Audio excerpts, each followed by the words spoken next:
Nós vamos dar continuidade à nossa série Graça Global. Nós estamos falando sobre o livro de Atos e as cidades que o apóstolo Paulo menciona no livro de Atos. Nós já falamos de Jerusalém, nós já falamos de Samaria, e hoje nós vamos falar de uma importante cidade, a terceira cidade mais importante do Império Romano, Antioquia, e os desafios que o Evangelho encontrou ali, e o que significa para o Evangelho e para a igreja, a missão em Antioquia, e como para nós hoje é importante refletirmos sobre a missão de Antioquia e aquilo que Deus está fazendo. Eu vou pedir para a gente passar, olha, o nome da mensagem é, pode passar para isso, Antioquia, a base missionária, enviando e equipando líderes. Esse é o nosso tema, e nós vamos entender, nós já falamos, né? A igreja começa em Jerusalém, no dia de Pentecostes, a descida do Espírito, o enchimento do Espírito, línguas de fogo e de poder, pessoas, 3.000 convertidos num só sermão, numa pregação, e a Bíblia diz que a cada dia iam sendo acrescentados mais e mais e mais pessoas, a igreja dinamicamente crescendo, gente sendo liberta, demônios sendo expulsos, gente sendo curada, um dinamismo e uma vida no Espírito, uma vida do Espírito. E aí na semana passada nós falamos que o Evangelho chegou num lugar pouco provável, né? Que foi Samaria, onde os judeus nem sabiam. Olha que interessante, os apóstolos, a gente até falou isso, Pedro e João foram lá para verificar se realmente os samaritanos poderiam receber o Evangelho de Jesus, porque na cabeça deles era tamanho o preconceito, era tamanho a dificuldade, era tão grande a cisão que separava, né, o buraco que separava, que eles nem, na teologia deles, eles não tinham certeza se Deus poderia salvar samaritanos. Claro, saber que Deus pode, eles sabiam que podia, eles não sabiam se Deus queria salvar samaritanos.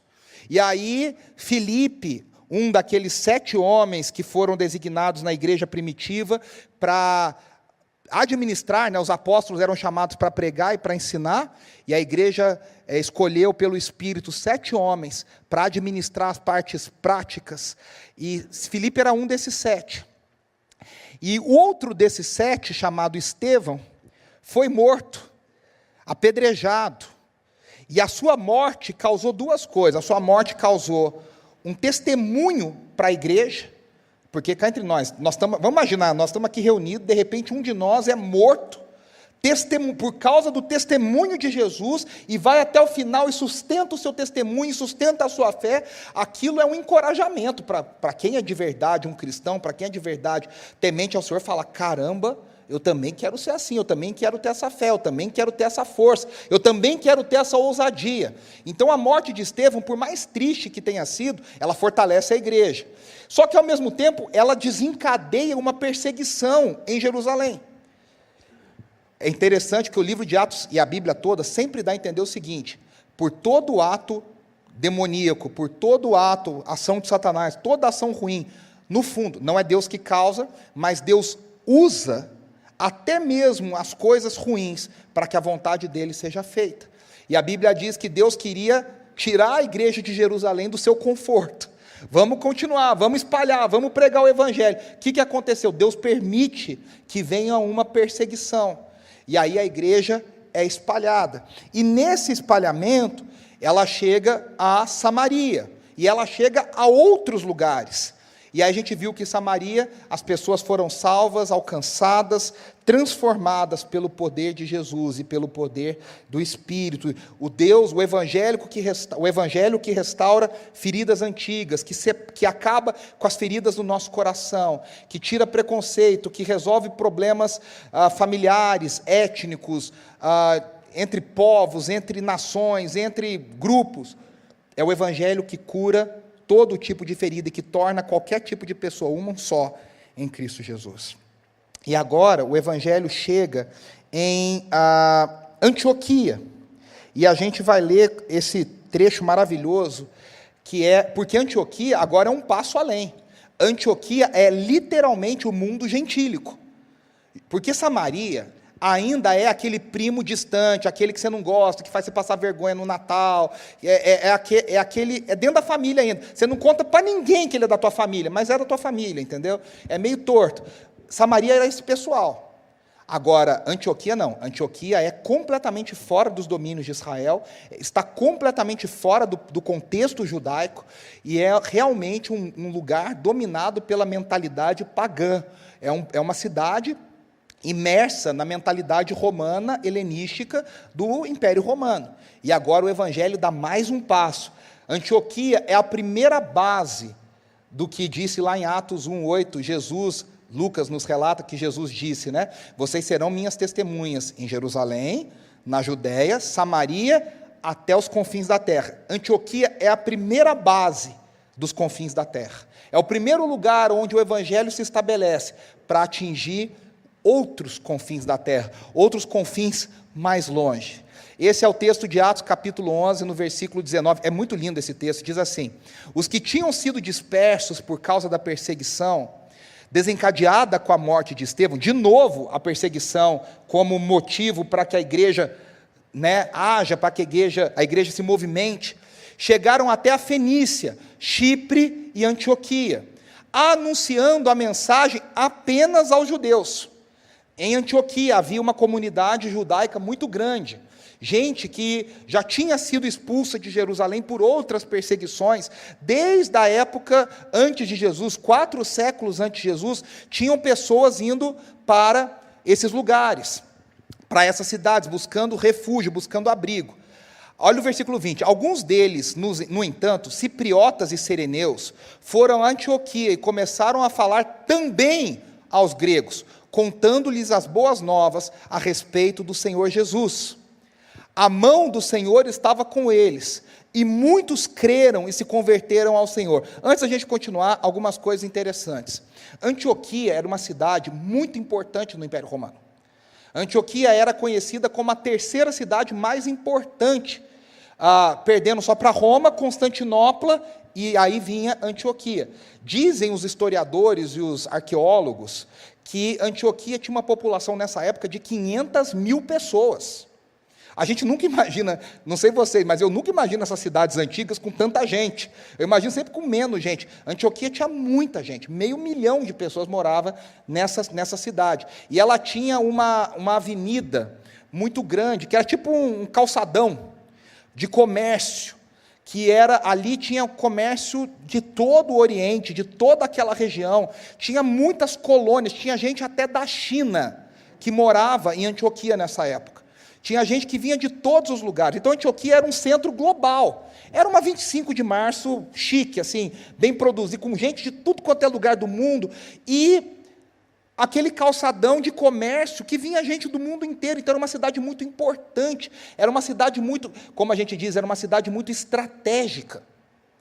Não é à toa que o Espírito Santo levou as pessoas até Antioquia, porque a cidade ela faz parte da estratégia de Deus. Do plano de Deus. Quem joga o War, aquelas partidas intermináveis de War, agora disseram que inventaram uma, Arthur, que é só de carta, que é mais rápido. O de tabuleiro, tem gente que até hoje não terminou, começou com 8 anos de idade, até hoje não terminou a partida. A gente, quando está jogando War, a gente tenta ganhar aqueles territórios estratégicos, que você atravessa de um lugar para o outro, que você consegue passar, porque são territórios que vão te dar vantagem. A mesma coisa, a mentalidade de Deus pensando em lugares estratégicos, porque um lugar que reúne gente de vários povos, de vários lugares, de várias etnias, quando o Evangelho atinge, essas pessoas espalham o Evangelho, essas pessoas vão levar para os seus lugares o Evangelho de Jesus, a mensagem de Jesus. Então, sim, e até hoje, viu, meus irmãos, a igreja, até hoje, as missões, as organizações que trabalham com missões, com pregação, plantadores de igreja, eu faço parte, a nossa igreja faz parte de uma associação de plantadores de igreja chamada City to City, de cidade em cidade, fundada pelo Tim Keller. Eles olham para o mundo e eles falam, quais são as cidades estratégicas no mundo que nós precisamos ter bases? A primeira cidade no Brasil onde eles falaram, nós precisamos fortalecer o nosso trabalho, foi São Paulo. Eles disseram, hoje já tem no Rio de Janeiro, hoje já tem em Salvador, hoje já tem em Florianópolis, estão aumentando as bases, mas a primeira base foi São Paulo. E eles falaram, de São Paulo, vai sair toda a estratégia para o resto do Brasil. Vão alcançar outras cidades no Brasil a partir de São Paulo. Então, essa estratégia, essa sabedoria faz parte do movimento do Evangelho, da gente olhar, da gente analisar, e o próprio Espírito vai dirigindo e vai dando sabedoria. Então, Antioquia era essa cidade muito importante. E ali chegam pessoas convertidas a Jesus para pregar o Evangelho. E é interessante que a gente não sabe o nome dessas pessoas. Aqui, a igreja de Antioquia, ela foi plantada por pessoas que a gente não sabe quem foram. A gente não tem o nome deles, só diz assim, alguns deles, no entanto, cipriotas e sirineus. Gente que veio do Chipre e de Cirene, que eram lugares, cá entre nós, que não eram lugares de Israel, não eram lugares do povo judeu. Eram pessoas que tiveram contato com a cultura judaica, com a religião judaica.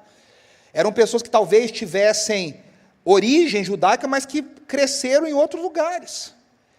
Essas pessoas, por que é interessante isso, né? Porque essas pessoas provavelmente tinham menos ranço, tinham menos tradição, que prende. Quem é de família cristã há muitos anos sabe disso. A gente cresce com um monte de tradição, com um monte de coisa que amarra a gente. A gente fala assim, aquele monte de ranço, né? Aquele monte de religiosidade, aquele sistema. A gente tem tudo formatado na nossa cabeça. O que pode, o que não pode, quem que é da igreja, quem que não é, o que pode na igreja, o que não pode, quem que é dono da igreja, quem não é dono da igreja, a gente sabe tudo, a gente cria um monte de coisa, e às vezes Deus precisa usar a gente mais fresca, gente mais nova, que não tem tanta tradição, não tem tanta história, mas ao mesmo tempo tem um coração mais aberto, a mente mais aberta, tem menos preconceito, menos dificuldade de ver o evangelho avançando, de ver gente sendo transformada, e aqui foi o caso. Deus levantou provavelmente judeus de origem do Chipre e de Cirene, e essas pessoas chegarem em Antioquia e falar, peraí, a gente não vai pregar só para judeus, a gente também quer pregar para gregos. Para gregos significa para pessoas que falavam grego, para pessoas que não eram de origem judaica. Nós queremos pregar para gentios. De novo, eles nem sabiam, na prática, não sabiam o que tinha, não sabiam se podia. Nunca tinham feito. Mas eles entenderam, movidos pelo Espírito, que eles deveriam fazer. Há uma ousadia na igreja, quando essa igreja é cheia do Espírito. Às vezes, tem muitas histórias na história da igreja, de coisas que aconteceram, que não foram líderes que falaram, não foram pessoas importantes, coisas que foram feitas por pessoas anônimas, por homens e mulheres simples, que começaram uma obra e, de repente, o Espírito Santo tocou e agiu, e a liderança correu atrás depois, para ver o que tinha acontecido. Ué, mas quem que fez? Tem uma história que eu já contei aqui, eu vou contar de novo. Várias organizações missionárias se juntaram no norte do país, na Amazônia, e mapearam vários povoados que eles chamam de povos não alcançados, que nunca tinham sido evangelizados. E aí eles uniram forças, quem estava coordenando esse trabalho foi um missiólogo, o mais importante missiólogo brasileiro, Ronaldo Lidório, e eles mandaram vários barcos para atingir esses povoados. E aí, eu sei que uma dessas missões, o pessoal andou de barco, andou. Depois de vários dias, chegaram nesse povoado. E aí, perguntaram, quem que é o chefe aqui do povoado? Quem que é o chefe aqui de vocês? E aí veio um senhor, assim, bem simples. E ele falou, olha, eu sou de uma agência missionária, e nós viemos para falar sobre Jesus, nós queremos pregar. Ele falou, mas a gente tem até uma igreja aqui. Aí, uma igreja? É, uma igreja evangélica. Igreja evangélica? Mas que agência missionária? Quem que mandou? Que a gente não está sabendo. Alguém veio e a gente está sabendo. Ele falou, nenhuma agência, o cara nem sabia o que era agência missionária. Não, foi um sacoleiro. Sacoleiro? É um sacoleiro que vendendo bugiganga, vendendo coisa, ele passou aqui e ele tinha uma mala muito grande de fita cassete e pilhas. E a gente comprou dele essa mala de fita cassete de pilha. E tinha música sertaneja, tinha música brasileira, mas tinha uma fita que chamou a nossa atenção, e essa fita chamava Diante do Trono. E a gente botou a pilha e botou a fita do Diante do Trono aqui, e começamos a ouvir. Era o primeiro disco do Diante do Trono. E começamos a ouvir. A gente gostou da mensagem, a gente começou a procurar, falaram que estava na Bíblia. Eu fui atrás de uma Bíblia, achei uma Bíblia, comecei a estudar a Bíblia, e hoje eu sou pastor dessa igreja, e a cidade inteira é convertida. Aí o missionário botou assim, né? Bom, a fita cassete do Diante do Trono já fez nosso trabalho. O Evangelho já chegou, já alcançou. Porque quando o Espírito Santo está no negócio, a gente não precisa que alguém mande falar, olha, agora vai lá. Você vai e faz, dirigido pelo Espírito, na ousadia do Espírito, na sabedoria do Espírito. Eu acho que às vezes falta isso para a gente. Falta essa ousadia, a gente fica muito preso, alguém falar, alguém fazer, alguém mandar. E aqui eles, sem saberem, foram e pregaram. E olha que interessante, aí o texto reafirma, né? A mão do Senhor estava com eles, ou seja, Deus estava no negócio, os apóstolos não estavam nem sabendo, mas Deus estava lá. E muitos creram e se converteram ao Senhor. Vamos continuar o texto. Pode passar, por favor. Notícias desse fato, depois que aconteceu, chegaram aos ouvidos da igreja em Jerusalém, e eles enviaram Barnabé a Antioquia. Esse Barnabé que eu contei para vocês, que lá no capítulo 4 e 5 já tinha sido falado como um homem generoso. Na verdade, Barnabé chamava José. Barnabé foi um apelido dado a ele para dizer que ele era o encorajador, aquele que botava as pessoas para frente, aquele que fazia as pessoas atingirem a sua potência. Falta muito na igreja Barnabés, né? Eu conheço alguns. Eu conheço gente que muitas vezes nem vem para o palco, nem pega no microfone, nunca tem uma visibilidade, mas é gente que atua nos bastidores, gente humilde, gente simples, que fica falando, Deus está te chamando para fazer isso, Deus está te chamando para aquilo, meu irmão, Deus não esqueceu de você não, vai lá e faz, e acontece, porque Deus levanta Barnabés, e mulheres Barnabés, né, Barnaboas, sei lá, para essa missão.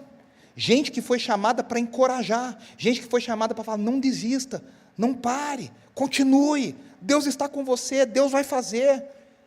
Não, a gente vai se mobilizar, você não vai parar, você não vai desistir. E Barnabé era esse homem, a igreja, ele era tão importante, que a igreja resolveu enviar ele. Aí ali chegando, e vendo a graça de Deus, alegrou-se.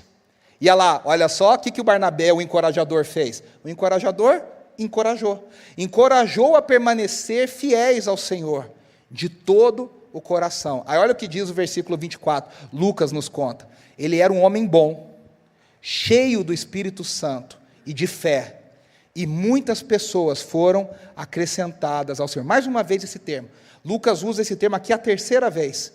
Lá em Atos 2 ele diz, e 3.000 pessoas foram acrescentadas. E depois ele diz, e dia a dia, mais e mais pessoas eram acrescentadas. Significava o seguinte, mais pessoas ouvindo o Evangelho, sendo transformadas, se agregando à igreja, fazendo parte da igreja de Jesus Cristo. Pode continuar?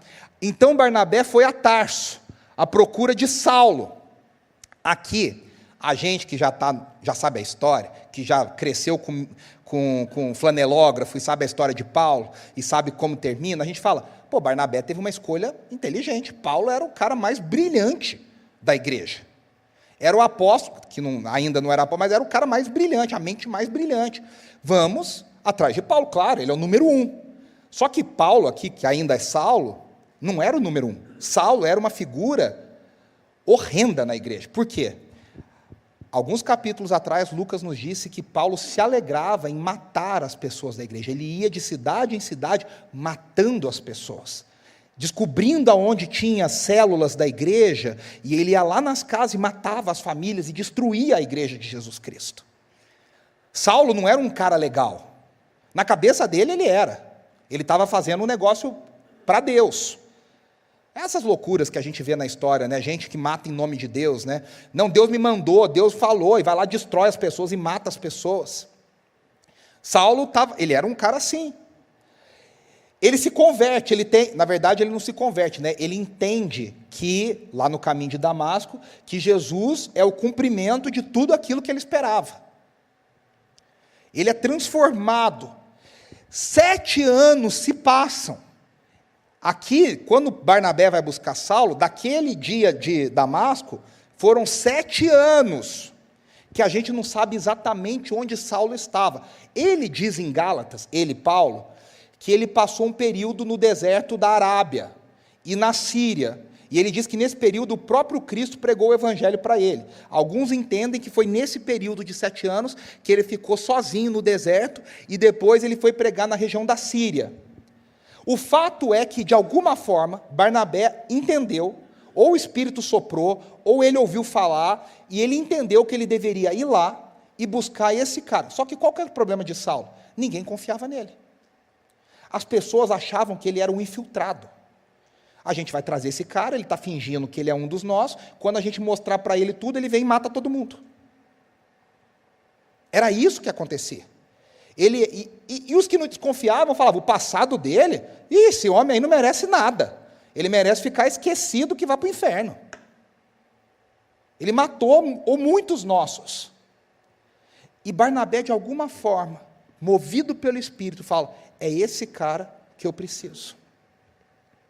É esse cara que eu preciso. De novo, a gente precisa de Barnabés que identifiquem o chamado de Deus na vida de pessoas, que olhem e falem, meu irmão, você foi chamado para tal coisa. Gente que olha muito além da idade, muito além do passado, muito além do histórico, e fala, olha, Deus tem uma obra para fazer na sua vida, Deus tem um chamado para a sua vida, e além de tudo, é uma pessoa que vai e acredita. Na minha história pessoal, graças a Deus eu nunca matei ninguém, nunca persegui a igreja, mas na minha história pessoal eu tive gente que olhou para um adolescente de 14, 15, 16 anos, na época eu me achava pronto, mas 14, 15, 16 anos, e tive gente que disse, olha, Deus está te chamando para pregar o evangelho. Com 14, 15 anos, teve gente que chegou para mim, chegou para os meus pais e disse, olha, Deus está te levantando para ser um pregador do evangelho. Você vai ser um pregador da palavra. Eu tive gente que falou, agora vai lá e prega. Acho que a primeira vez que eu preguei na vida eu tinha 15 anos, 16 anos. De dar oportunidade, de falar, vai, dirige, vai lá, faz. Quando ninguém acredita, tem gente que acredita e fala, olha, Deus tem um chamado para você. Deus tem algo na sua vida. Deus quer te usar. A gente precisa de pessoas assim. De novo, não precisa ter título, não precisa ter MBA, não precisa ter mestrado. Precisa ter um coração obediente e disponível ao Espírito Santo de Deus. Eu conheço gente que nem estudo tem, mas é tão cheio do Espírito de Deus, que essas pessoas são Barnabés da igreja de Jesus. Estão o tempo inteiro para cá e para lá, falando, meu irmão, você foi chamado para isso, meu irmão, você tem que ir para lá, meu irmão, Deus está te falando que é assim que vai funcionar. E são Barnabés buscando os Saulos e colocando os Saulos no caminho. Quem que evangelizou Billy Graham? A gente não sabe. Quem que preparou os grandes homens e pregadores da fé, e homens e mulheres? Muitos a gente nem conhece o nome, a gente não sabe quem são. Mas são pessoas que foram usadas por Deus para preparar, para colocar os Saulos, os Paulos, que vão brilhar, que vão se levantar, que vão ficar famosos, que vão ficar conhecidos, para fazer a vontade de Deus. Aí olha só o que diz o versículo 26. Quando o encontrou, levou-o para Antioquia. Assim, durante um ano inteiro, Barnabé e Saulo se reuniram com a igreja e ensinaram uma considerável multidão. Eles ficaram um ano discipulando aquela igreja, e mais gente chegando, mais gente chegando, mais gente chegando. Em Antioquia, os discípulos foram chamados cristãos pela primeira vez. Isso é muito, muito bonito. Primeira coisa, que a gente... E aí, já vou ler o outro texto. Pode passar para o... Aí uma foto, volta, essa é uma foto de Antioquia hoje, para você ver esse calçadão, né, para ver onde passava esse bulevar, né, onde havia o comércio. Era uma cidade muito, muito... Olha o tanto de coluna, né, dá para imaginar como era isso nos dias de glória, nos dias de outrora, né, como se diz. Pode passar, por favor? E aí olha o que diz o texto de Atos capítulo 13. 2 capítulos depois, os 3 primeiros versículos dizem assim: na igreja de Antioquia havia profetas e mestres, Barnabé, Simeão, chamado Níger, Lúcio de Cirene, Manaém, que fora criado com Herodes, o tetrarca, e Saulo, de novo Saulo. Enquanto adoravam ao Senhor e jejuavam, o Espírito Santo disse: Separem-me Barnabé e Saulo para a obra a que os tenho chamado. Assim, depois de jejuar e orar, impuseram-lhe as mãos e os enviaram. Primeira coisa que a gente precisa entender. Essa igreja que está sendo formada por Barnabé e por Saulo é uma igreja cheia também do Espírito, é uma igreja que ora, é uma igreja que persevera na palavra. E essa igreja que ora e persevera na palavra e é cheia do Espírito, não tem outra coisa, ela ouve a direção do Espírito, ela ouve a orientação do Espírito, é uma igreja que está na mesma missão de Deus. Deus está numa missão, Deus tem um alvo, Deus tem um plano, e às vezes as nossas igrejas estão contra o plano de Deus. Eu sei que parece uma loucura falar isso, mas tem muita igreja que está na verdade atrapalhando o plano de Deus. A gente não consegue, mas tem igreja que tenta, que faz qualquer coisa, menos a missão de Deus, se preocupa com qualquer coisa, menos com a missão de Deus. Tem uma história real, e eu sempre conto essa história, e tem um filme, quem quiser assistir, chamado Jesus Revolution, está lá na Max, que conta uma história real do avivamento que aconteceu nos anos 1960 e 70, nos Estados Unidos, no meio dos hippies. E eu vou resumir muito a história. Havia um pastor chamado Chuck Smith, de uma igreja pequena chamada Calvary Chapel, na Califórnia. E um dia a mulher dele falou assim: Chuck, tem muito hippie morando nas ruas, a gente precisa fazer alguma coisa. E ele falou: eles estão morando na rua porque eles querem. Esse pessoal é drogado, esse pessoal aí não quer nada com nada, não sou eu que vou pregar para eles. Aí ele falou assim, a frase fatídica: eu nem sei pregar o evangelho para esse povo. Aí a filha que estava no banco de trás falou assim: o meu namorado tem um amigo que é hippie e é convertido. Se quiser eu posso levar ele lá em casa. Aí a mãe falou: leva, vou fazer um jantar, leva ele lá. E aí chegou esse cara chamado Lonnie Frisbee, que foi o maior evangelista hippie dos anos 60 e 70. Ele chega para o Chuck Smith e fala assim: você tem a teologia, mas eu sei falar com essa geração. Você me ensina a teologia e eu te ensino a falar com o meu povo. E eles fizeram um acordo. E aí ele levou um grupo de hippies para a igreja. Hippie sujo, mal vestido, fedido. Aí, ao invés da igreja, que já existia pequenininha, agradecer e falar: caramba, Deus vai fazer a obra. O que aconteceu? Chamaram o pastor Chuck e falaram: esse pessoal sujou o nosso carpete. Olha a preocupação da igreja de Jesus. Sujaram o nosso carpete. Aí no outro domingo o pastor Chuck ficou na porta da igreja, lavando os pés de cada hippie que chegava. Ele lavava, secava e falava: agora você pode entrar. No terceiro domingo ele arrancou o carpete da igreja, chamou a diretoria da igreja e falou assim: nessa igreja o carpete é mais importante as pessoas são mais importantes que o carpete. Quem quiser ficar com o carpete pode se retirar da igreja e abre a igreja só com o carpete. Porque aqui nós vamos pregar o evangelho e vamos alcançar pessoas. Daquele movimento, estima-se que mais de 100 mil jovens foram alcançados por o evangelho de Jesus. A maior parte da liderança global da igreja hoje são de pessoas que foram alcançadas nesse movimento, ou são fruto indireto desse movimento. Porque um homem falou: Deus está numa missão. Não é possível que a missão é cuidar do carpete da igreja. Não é possível que a missão é discutir qual é a cor da parede. E marca a assembleia para discutir qual que é a cor da parede. Tudo bem, mas, meus irmãos, tem coisa mais importante acontecendo no mundo. As pessoas precisam de Jesus. E aí, é interessante que a gente vê um padrão. Primeira coisa, a gente precisa, eu já falei, de Barnabés que acreditem, que ouçam o Espírito, que abracem as pessoas que ninguém quer abraçar, que dê oportunidade para quem ninguém quer dar oportunidade. Às vezes, as pessoas só precisam de uma oportunidade. Isso até no mundo sem o Espírito Santo. Tem várias histórias na televisão de gente assim, que só foi descoberta assim por acaso. O Gugu era um menino que mandava carta para o Silvio Santos, dando ideia para quadros. Aí o Silvio Santos falou: cara, esse menino é bom. O Gugu era um adolescente. O Silvio Santos falou: acho que eu vou chamar ele para vir aqui um dia. Olha o que virou, acho que deu um pouco certo, né? A gente só precisa de gente que acredite, que dê uma oportunidade. Mas a segunda coisa, há um processo.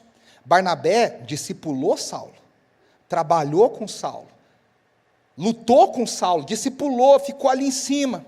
Nós somos chamados para esse discipulado. Deus tem falado isso muito ao meu coração. Nós precisamos trabalhar discipulado, liderança. Deus tem me cobrado isso, Deus tem me falado isso. Esse é um alvo que eu quero colocar para ano que vem, da gente fortalecer discipulado em todas as áreas da igreja. E Barnabé acreditava tanto que, nesse capítulo 13 depois, diz que depois que Saulo estava pronto, ele pegou outro menino chamado João Marcos, e investiu em João Marcos. E ele e Paulo brigam por causa de João Marcos, porque João Marcos faz uma besteira, e Paulo fala, esse menino é muito novo, não tem paciência, como diz a Suzana Vieira, né? Não tem paciência para quem está começando. O Paulo deu uma de Suzana Vieira e falou, não tem paciência com quem está começando. E eles brigaram, porque Barnabé falou, eu vou ficar com... Eu enfiei Suzana Vieira no livro de Atos, vocês perceberam isso, né? Senhor, tem misericórdia. Barnabé falou, eu vou ficar com esse menino. Eu vou apoiar esse menino, eu vou investir nesse menino. Qual que é o resultado? Marcos virou um grande discípulo de Jesus e um líder da igreja. Paulo, no final da vida, reconhece que ele errou e fala, Marcos me foi de grande ajuda. E Marcos vira o evangelista que escreve o evangelho, provavelmente ditado pelo apóstolo Pedro. O evangelho de Marcos é desse João Marcos. Um menino que Barnabé lutou e falou, eu não vou abrir mão dele, eu vou investir nele.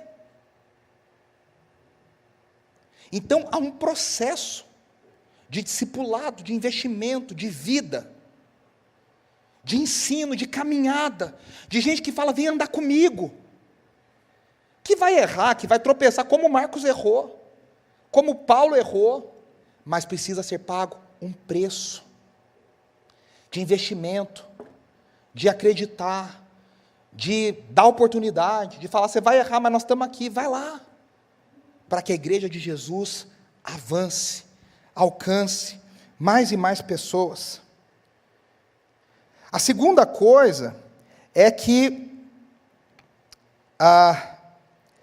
essa igreja em crescimento, ela também não só olha para si mesma, ela passa a olhar para outros. Agora, veja, Barnabé e Paulo investiram ali 1 ano, oraram, jejuaram, trabalharam, discipularam. E agora tem um outro grupo dessa igreja. Vamos ver esse grupo. Era um grupo bem interessante, bem global. Barnabé, que era de Chipre. Simeão, chamado Níger, significa que ele era negro. Algumas pessoas supõem que esse Simeão foi o que levou a cruz de Cristo em Jerusalém.